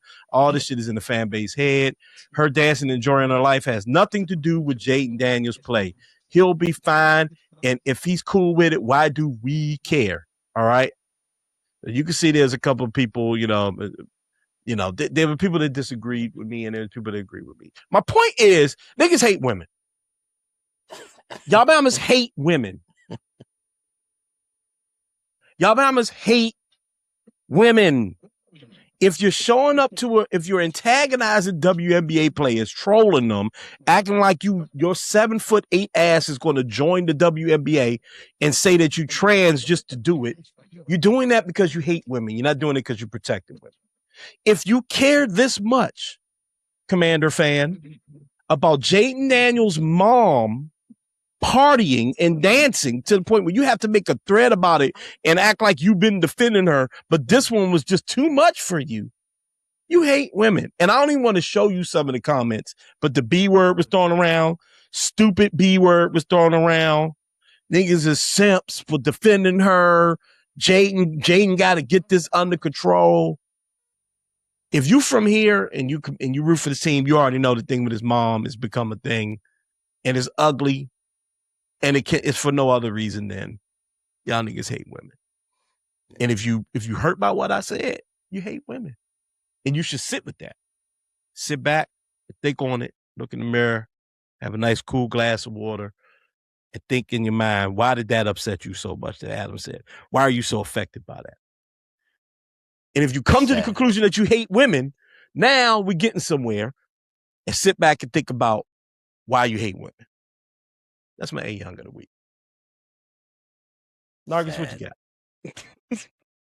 All right. I got like a 0.5 A Young for like two half A Youngs. Go for it. So the first A Young, sorry, I got to nerd out a little bit. For those of you who don't know who Rupert Grint is, he plays Ron Weasley in the Harry Potter movies. He just told all of his fans via Instagram that he will be starring in the Broadway show The Cursed Child at the end of this year. Mm-hmm. Niggas are mad. The vitriol in this man's comments, like, oh, so let's just throw trans rights out the window. I guess you really hurting for money right now. Why are you giving money to this woman? Because J.K. Rowling is openly anti-trans, a horrible person. Yeah. And, a lot of the actors and actresses from the movie series have, made pretty firm stances on where they disagree with her. And my thoughts to the people who are telling him what he can and can't do with his skills and his talents, F you. What you mean? He's part of the franchise. You think those specials that you was watching on HBO wasn't going in that lady pocket? You think every time you stream a movie on HBO that has him in it, that money not going in that lady pocket? Mm-hmm. She owns Harry Potter. That's just what it is. So get over it. That man got he has a family. He is an adult child star who got pigeonholed as Ron Weasley. Right. How he's either Ron Weasley or he's in Ed Sheeran videos. Right. What else you want? I mean, he's had some smaller, but what else you want that man to do? Right? Yeah. Draco Malfoy is finishing up his tour right now. That's not his real name. His real name is something else. I know his real name too. It's crazy because Tom Felton. Tom Felton is on Cursed Child right now. Yeah. Let them be great and leave them alone. And in other white people news, we lost Dolly Parton, y'all. Yeah, we did. For sure. Yes, And we lost did. Tim For sure. Curry. For And sure. we lost Hayden Panettiere. And I don't think I'm saying her last Yeah. name right. It was not a good week No, I think that's right. for our coveted whites. Well, Dolly I is feel definitely away. some good white. Dolly Yeah. was a great white. Some good white. For sure. Y'all gotta stop. Y'all can't That's hundo. We can't say That's it. hundo right there, bro. No, it's fine. It's just That's how y'all, hundo. this is how y'all choose to frame it. Y'all covered in whites. No, That's she good was. white. Man. She has a lot of songs that black people remade, like That at black least people 5 or love. 6. Like At my least so we five, was like, my sister's little group chat. yeah. My sister was like, and she's my birthday twin. Yeah. Didn't know that. Dang. Come on, Dolly Dolly. Parton sends my wife would mention this if she was on Dolly Parton. We get books from the Dolly Parton Foundation like every like I guess once a month for August, man. Now, and also real Dolly Parton was a real one, man, and She was a real one. 100%. Yeah, she was on the right side of civil rights too. Curry. Yeah. I know Tim Curry been sick for a while, but like, come on, y'all. Like Home Alone 2, the original It. He was in Clue. I think it said he was in Annie. Like, this is like, these are our classics. Yeah. You know? Yeah. Hayden Panettiere. Remember the Titans. Come on. Yeah. Remember the Titans. Like, I didn't even watch her like as an adult. Like, you should. My A Young is just like, let's put a pin on that. Yeah, I saw an article about Dick Van Dyke being 99, and I said, oof. Yeah. It happened in threes, though. It does, allegedly. Yeah. Allegedly. But I'm just like, hey, Young, like, let's slow down. I mean, granted, can't tell God what to do, but like, let's slow down on that and leave Rupert Grint and any other child actor who's just trying to make some money alone. J.K. Rowling is not going to be any less of a horrible person. She owns Harry Potter. So anything that is proprietary to Harry Potter and that trademark, their likeness and all of that good stuff, she going to make some money off of it. So get over it and let them live. Yeah, don't you find that interesting that J.K. Rowling is so against social change, where her book is a metaphor to differences in people? I mean, we're talking about wizards and non-wizards, what she called muggles, and how they should be able to get along. It's always weirded me out because I was like, J.K., you the one that told me to be less judgmental. I don't. So I'm gonna recommend a podcast for you to listen to. Okay. Because it actually, I really, what's it called? I'm old. It's late. But it's basically, it digs deep into the wizarding world, and they have some episodes about like how the way that there's a whole episode about how lazily she presented diversity in. You have one Asian character, her last name's Chang. You got one Irish character, his name is Seamus, and he's a redhead. And how you got two Indian, they're the Patels. Like, just how very flat. Yeah. Like, even though you threw in diversity, but did you really celebrate it? Like, how were certain voices centered? And amplified, and how were some more of like throwaway characters? How is Hermione, who's a white woman's voice, amplified more than any of the minority women who are, part of the cast as well? So I'm gonna send it to you because some of it's a little bit like, okay, you're reading this too deeply, but other stuff is like, damn, I didn't think about it that way. But also, it is a kid's book. Yeah. But also, damn, she just told us right there. She just told us right there how she felt. I try to give the leash a little bit more slack when it comes to white people in a white world, not used to any type of diversity whatsoever. It's hard to expect much. I when I read it in my imaginative mind, I always saw what I thought I was reading was, hey, we're all different, but we all are one, or we all serve a purpose in the greater grand scheme of things. You know that, but there's white people. It ties into both A Youngs. If we be honest here, because this WNBA thing, obviously, we haven't talked about it on this show, and it's not something I think we would normally do a whole topic on anyway, because in many ways it's stupid and ridiculous, right? Mm-hmm. But I find that I'm not a big Harry Potter person, so I think I had to like go off what you all are saying about diversity in her books. But I find that the trans thing is just like a step too far for a lot of people. I think that's the one that malfunctions people the most. Right. Maybe it's because it's the newest thing, even though it's not new necessarily, but it's like it's a newer thing for people to kind of grasp, and it can be jarring, the idea of someone feeling like they need to transition or they don't live it in the right skin, and so you have, again, people wanting to challenge it. So you have basketball players saying, former basketball players trolling the women in the WNBA because that's their issue. All of a sudden, trans issues is the WNBA's issue for whatever reason. And, and just making a bigger deal about things. And then, like you say, what's her name? J.K. Rowling? J.K. Rowling. J.K. Rowling's just like a dog with a bone, destroying her own legacy to the point where, the actors have to answer for her because they're playing roles that they've been playing forever, as Nargis just said, or just getting involved. I don't know if any of these new actors in the HBO version had caught any heat, but I'm pretty sure there's someone somewhere going death threats. Yeah, so there you go, children, right? death threats because they made Snape black. Yes, true. Death threats, and then the kids are getting death threats. Right, they're horrible. And people are horrible. Wow. Yeah, and so I find that this isn't to shoot any bail for anybody that is anti-trans or whatever. Funny enough, I was in Union Market the other day and I accidentally got caught on camera by like some right-wing publication. I will definitely let y'all know who it is when I find out.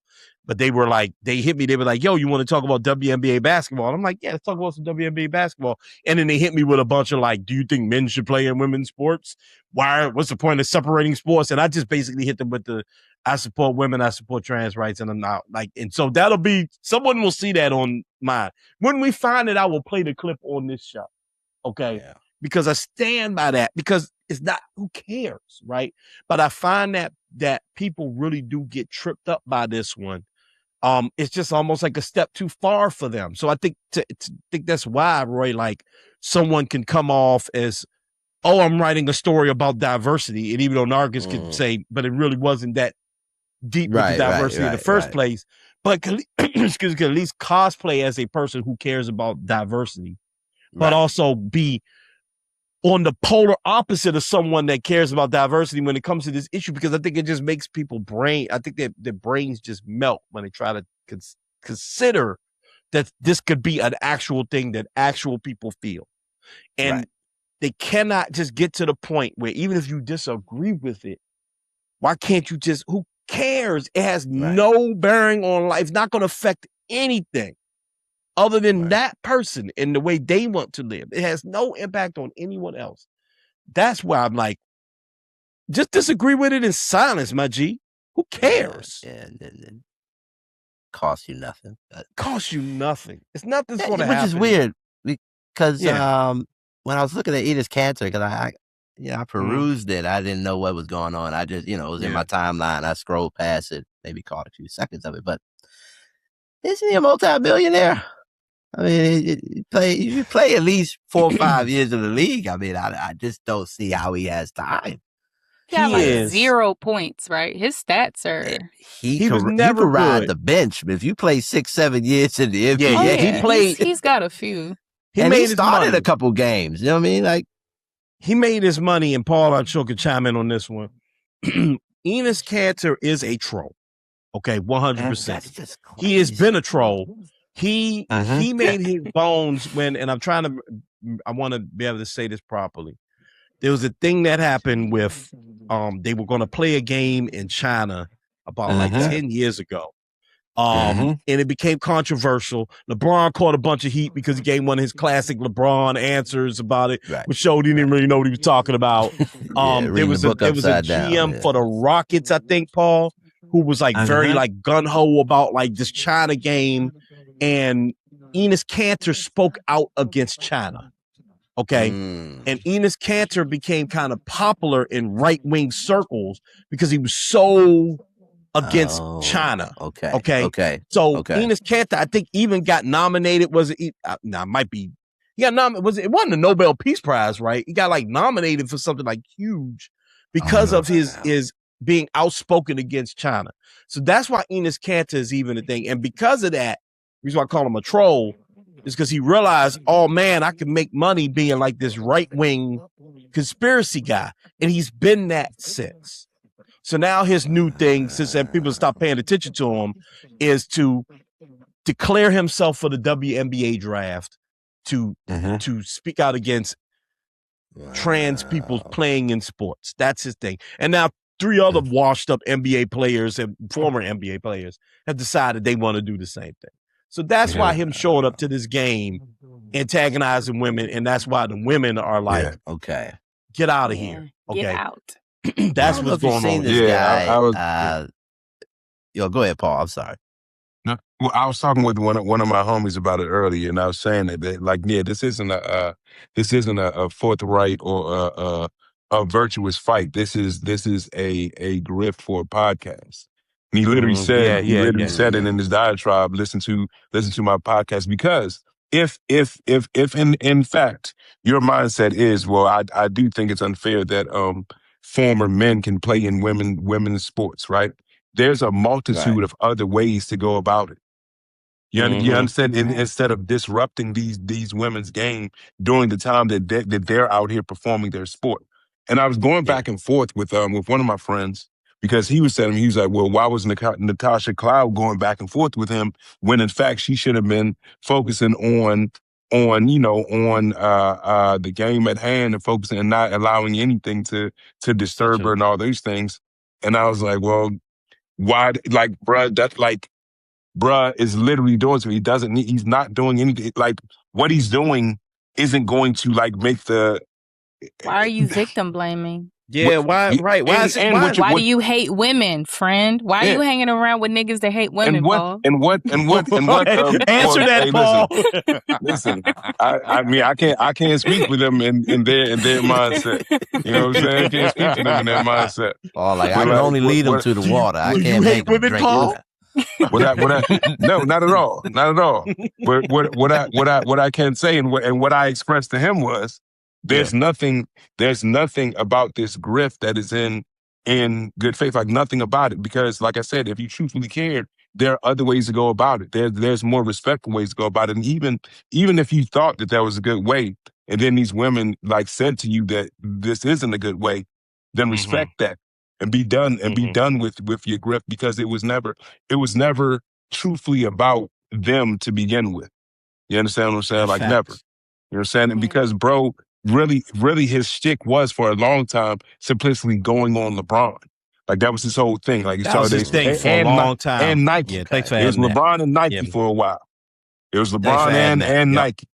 And Nike. That's real. And so now this is his new thing. And like I said, you're going here, like, to me, it's showing that you don't have all these shenanigans all over. Like, you go there to disrupt these women, and that shows the respect level that you have for them.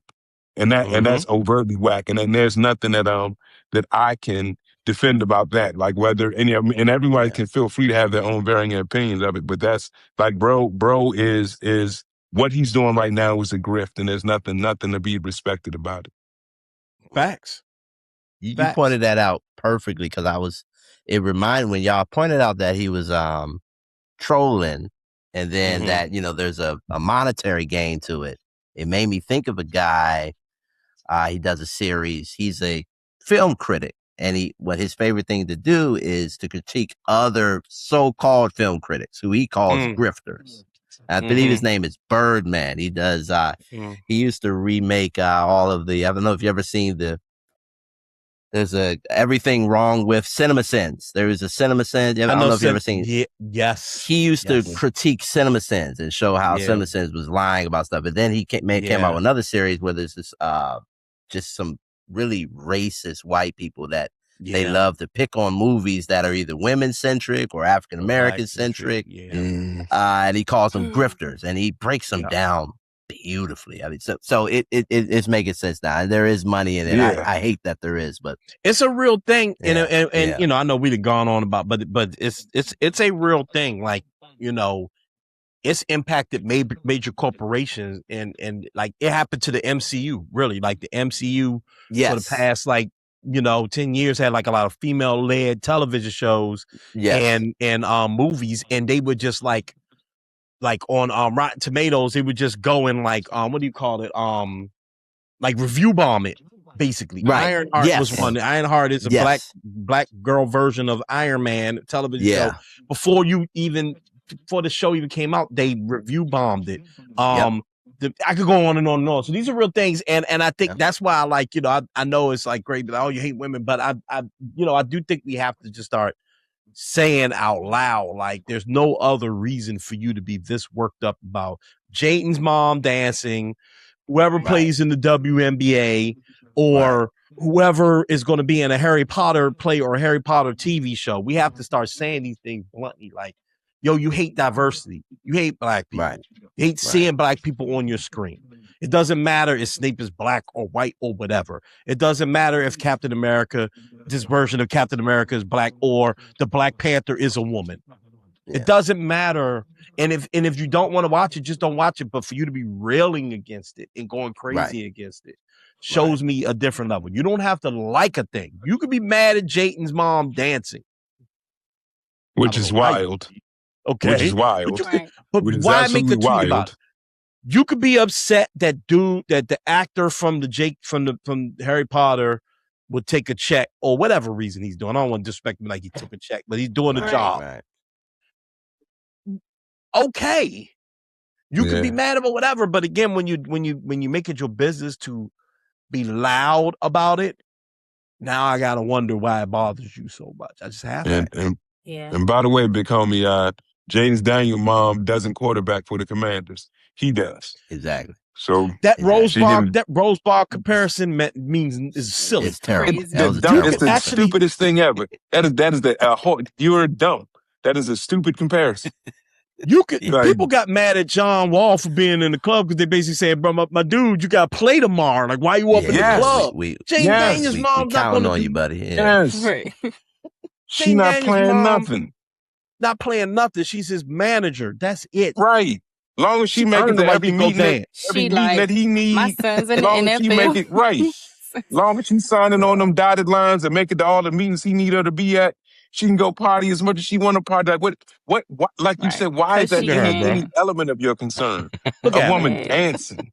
Look at her, What are you talking about, young? How you mad at this, bro? She just vibing. It ain't like she twerking. She ain't giving nobody no lap dance. She's dancing. She's dance vibing. no more, young. She just dancing, having a You good can't old dance time. no more. Where she at the bullpen? Look like she at the bullpen, I think. She's just vibing. Hey, that's out. funny as That's a mug, crazy. Adam.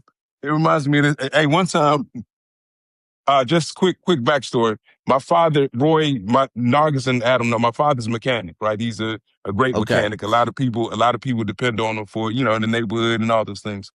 One day, myself, my dad, and another friend of mine were going to the movies early in the day. It's probably like 2:00. It was a movie that we just all wanted to see. So we're on our way there. One of his customers calls him. He's like, Jerome, blah, blah, blah, blah, blah. And he goes, well, man, I'll get to you later on. I'm on my way to the movies with my son, right?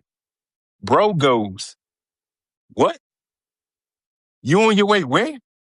Like it blew my man's mind that my dad was on his way to the movie. Like it's 2:00 in the afternoon. Like all you supposed to be doing is working on my car, bro. Like there's no, like what do you mean? Like no, it really blew. He's like, you going to the movies? And he's like, yeah, I'm going to the movies with my son. And he's just like, nah, bro. That ain't your role. You know what I'm saying? Get back over. You are a mechanic. Get the mechanic. His car done. You know what I'm saying? Dude wanted his car done, man. Like, right. That's all that was. They needed this oil change. That's all. He said, hurry up in my car. He ain't supposed to be doing nothing else. You know what I'm saying? Let that lady gone dance, along man. with this one. We've gone along with this one. We gotta get to our millennial moment of the week because we all got y'all don't know when we record this show, we recorded in the wee hours of the morning. So we gotta get this one going. So let's get to this what we call It's time for the millennial moment of the week. What up, Nargis? What you got for us? It's real quick, real silly. Might not even be fully millennial experience. Cereal and milk was the pinnacle breakfast experience.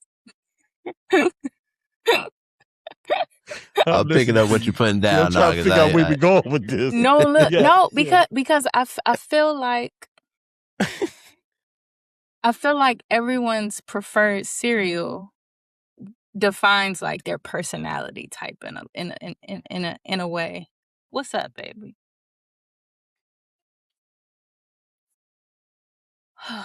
Okay. Can you wait a second? Right. Okay. No. Lord, my child, I love her so much. Yeah, I feel like the type of cereal that you like kind of defines like the era and like the role that breakfast played in your life coming out of it. And I don't feel like kids these days really have an appreciation for like, especially the little small boxes you could get. You just eat them joints like, eat them joints like potato chips. You know what I'm saying? You get the little small thing of Apple Jacks. You get the little small thing of Frosted Flakes. You know what I'm saying? Small thing of Fruit Loops, Cinnamon Toast Crunch. You know what I'm saying? Some people were the Fruity Pebbles. They started getting a little crazy with the Cookie Crisp. Crunch, though. Captain Crunch. See, I was just a Honey Nut Cheerios and a Kix type of girly. But some people really didn't like Kix. Some of my siblings really love Pops. Some of my siblings really love Smacks. You know what I'm saying? Or Kix was good business, but but only that's crazy, Nargis. This is the joint. Rice Krispies. You got to think like what my mom let us have in the house too. Like it was a special occasion. We had some with dye. We had regular cornflakes with sugar, right? Or we had Rice Krispies with sugar. Right. Or, if we got fancy, we might have Frosted Flakes. That Frosted Flakes gone in a day. Everybody walking around with a bowl like that. Frosted Flakes was gone, right? So Frosted Flakes is the shit, man. We still get Frosted Flakes up in here, man. Nothing but granulated sugar. It gives me like, it's my go-to if I have it in the house and I'm like, I need to snack on something. Cereal and milk. It's literally good breakfast, lunch, dinner, snack in between late night. Good all day. I really enjoy it. It's like one of my favorite cold meals. I really enjoy it. And I just have good memories around it, right? You be at somebody's house, let me get the honey nut. You got the honey nut Cheerios? You don't got the plain Cheerios with the sugar? Like, let me get them. Right. Lucky Charms, dog. Bro, what? Honey Cheerios with a sliced banana? Yeah, for real. See? And honey? Frosted Flakes with a banana is bomb, too. My wife would get Frosted Flakes now, and she thinks she get it just for herself. Man, I'd be mashing that junk, boy. Mashed it. 3 servings is done. Nah, man. Why you eat all the Frosted Flakes? Cereal and milk is definitely a thing. And what's even more awesome is, for those that were less fortunate that had to get the rich food items of said buddy. Instead of flip versions with a bag. The clear bags. Them bags. Nothing like flakes. the large plastic bags of everything. Exactly. Yeah. On the bottom shelf, they couldn't put them no higher than the bottom shelf. Right. You had to stack them. You couldn't put them. It wasn't a Raisin Bran. That don't say Bran Flakes. Yeah, that's right. Raisin cereal with raisin. It's supposed to be bomb, though, boy. The Fluke Joes sometimes better than the real deal. Oh yeah. Some of the Fluke Joes came through in the collection. Yes, sir. Bruh, cereal is like $5-6 a box. Of course it listen, is, you Nargis. can't get started on it. Listen, Of course the it world is, is all Nargis. messed up, man. The I world's all Of course it is, said, Nargis. let Yeah. me treat myself. Oh, no, I'm not. Nope. Mm-mm. Nope, I'm Mm-mm. not. Because every now and then I'll get me a little, like, honey bunches of oats Yeah. situation. That's Not for another good one. $6. Yeah, I feel you. Nah. You got a coupon, man. You got to start getting them coupons going, man. Yeah. Thanks, Well, now Jazz you a I'll K. grow millennial. up one day. You a Thanks, millennial. Junior. Yeah. There we go. See, now that's not gonna go on another rant. We all gotta get up in the morning. Yeah. Yeah. Listen, I gotta tend to my baby. Yeah. Yeah, All right. she wants some That was a cereal. great. Yeah, really. I want some cereal. That was a great millennial moment of the week. Another great episode. Roy, thank you so much for joining us, man. Thank Yeah. you for Thank you for sticking having around, me. my brother. I appreciate it. Thank you for having me. This was great, man. Y'all Let are 'em- awesome, man. I'm gonna continue to listen and Greatly check appreciate y'all that, out. brother. Greatly Appreciate appreciate you, you. my brother. Let them know real quick one more time about the event that's going on. The event Yes, that's going on Labor and all that. Day weekend. Yeah. Thursday, Friday, Saturday, Sunday. We're at Dance Exchange over there in Tacoma Park, Maryland. Friday, Saturday, Sunday. We're at Dance Place on Thursday. Beautiful. And the show is at Crampton Auditorium in Howard University. Saturday, that would be September, what would that be? The 4th, I believe. Yeah, or the 3rd, 4th. But Labor Day weekend, that's Saturday, the show. Conqueron, Kankouran. Please check it out, conqueron.org. Kankouran. It's for us. Mm-hmm. You know, it's a connection to your lineage, your history, and it's just a good time. I love it. I love it, man. 100. We will definitely support you there. We hope to have you back on the show, man. You're a great guest. Thank you so much. Thank you. Anytime, man. Y'all. Yeah. Not a great I insight. appreciate y'all. Yeah, this is great. No Thank you, problem bro. at all. No problem at all. All right. Follow us on all of the stuff. You know what it is on socials, Instagram. Rate and review the show. Subscribe to the show. Do all of that stuff. You know what to do, man. Appreciate you all and all the support you've been giving us on all of our stuff that we've been doing and shows and all of that, man. Come back next week. We got another cool show for you. All right. Nargis, how you feeling? Yes. Paul, how you feeling? I'm great, bro. Great. All right, man. Until next time, ladies and gentlemen, I'm Adam Butler. That's Roy. That's Nargis. That's Paul Span. Black Man Span, exit in the building. Remember to be great. Elevate us. We're up out of here. Peace.